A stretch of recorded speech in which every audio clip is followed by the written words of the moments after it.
Today సీతామాతని అరణ్యంలోకి వదిలేసి వస్తారు కదా. సో ఆ ప్లేస్ని ఈరోజు చూపించబోతున్నా. సీతామాత వాళ్ళ ఇల్లు, లవకుశ పెరిగిన చోటు. సో ఇవన్నీ నేను మీకు క్లియర్గా ఈ వీడియోలో చూపించబోతున్నా. Hey guys, welcome back to my channel Seetha Ganga blogs. And ఈ రోజు నేను మీకు చూపించబోతున్న ప్లేస్ వచ్చేసి లక్ష్మణ సీతాదేవిని సో అరణ్యలోకి వదిలేసి వస్తారు కదా. సో ఆ ప్లేస్ని ఈరోజు నేను మీకు చూపించబోతున్నా.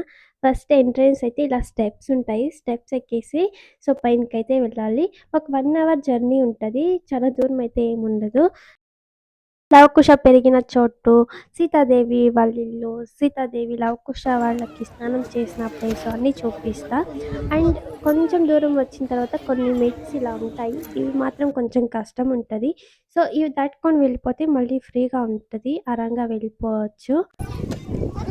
సో మేము హాఫ్ స్టెప్స్ ఎక్కిన తర్వాత సో ఫుల్ టయర్డ్ అయిపోయాము.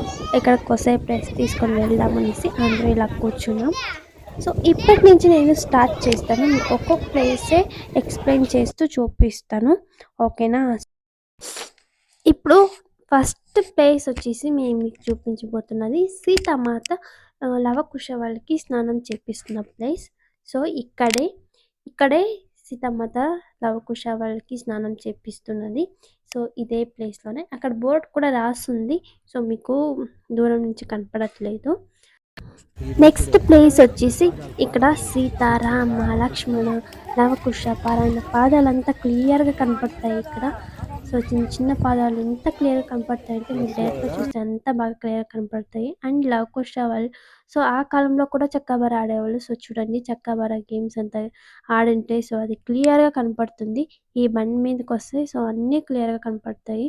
అండ్ నెక్స్ట్ వన్ ప్లేస్ వచ్చేసి కోనేరు కనపడుతుంది కదా. సో ఇక్కడ వాటర్ ఒకటి కనపడుతుంది కదా. సో దీనికి ఒక చిన్న కథ ఉంది. ఏంటి అంటే లక్ష్మణ సీతని అరణ్యలోకి వదిలేసి రావడానికి వెళ్తుంటే అప్పుడు వాటర్ తాగడానికి ఎంత వెతికినా వాటర్ అనేది దొరకలేదంట. సో అప్పుడు లక్ష్మణ బండ మీద బాణం వదిలితే సో ఆ స్పీడ్కి బాణం వదిలిన స్పీడ్కి సో ఆ బండ అనేది చీలేసి అక్కడ వాటర్ అనేది సృష్టి అయిందంట. సో ఆ వాటర్ అనేది అలా సృష్టి అయింది. ఇంకా నెక్స్ట్ వచ్చేసి పైన సీతాదేవిని కొండ పైన గుడి కట్టి అక్కడ పూజలు చేస్తారు డైలీ. సో అది చూపించబోతున్నా. ఇక్కడ లోపలికి కెమెరా అయితే అలో లేదు, నేను అవుట్ సైడ్ నుంచినే చూపిస్తున్నా. పై మేము దర్శనం చేసుకొచ్చేసి సో ఇక్కడ కొన్ని పైన వ్యూ బాగుందని కొన్ని సెల్ఫీస్ అయితే తీసుకుంటున్నాం, వీడియోస్ సెల్ఫీస్ అని. ఇంకా కొన్ని ప్లేసెస్ అయితే ఉన్నాయి, అవి నేను చూపిస్తాను నెక్స్ట్. ఇప్పుడు ఫుల్ నేను గుడి అంతా చూపిస్తా. వెనకంతా ఇలా ఉంటుంది పైన.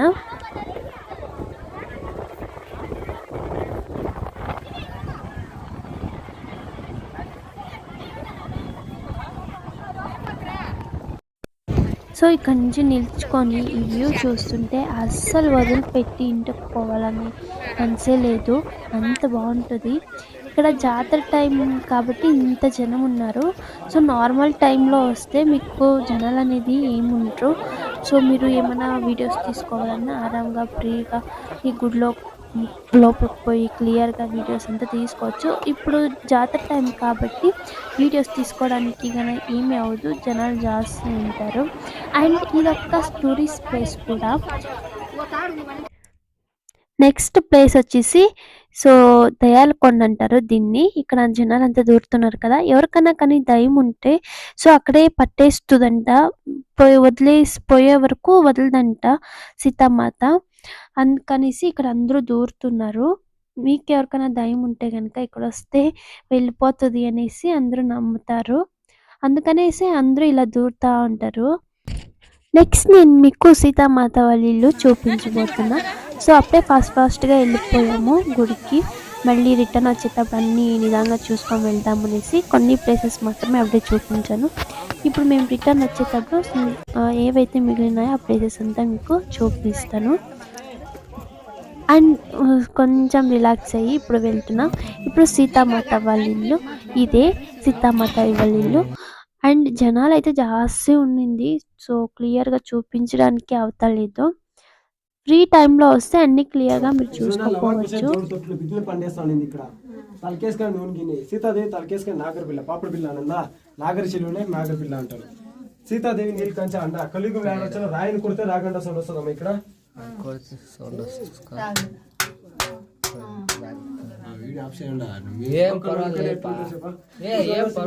చిన్న చిన్న అక్షయ పాత్రలు పార్వతీదేవి సీతాదేవికి ఇచ్చిన అక్షయ పాత్రలు. ఇక్కడ పసుపు గంధము యూబుది పెట్టుకుంటాను, ఇవి కుంకుమ గిన్నెలు అన్నా అవి పర్వాలేదు.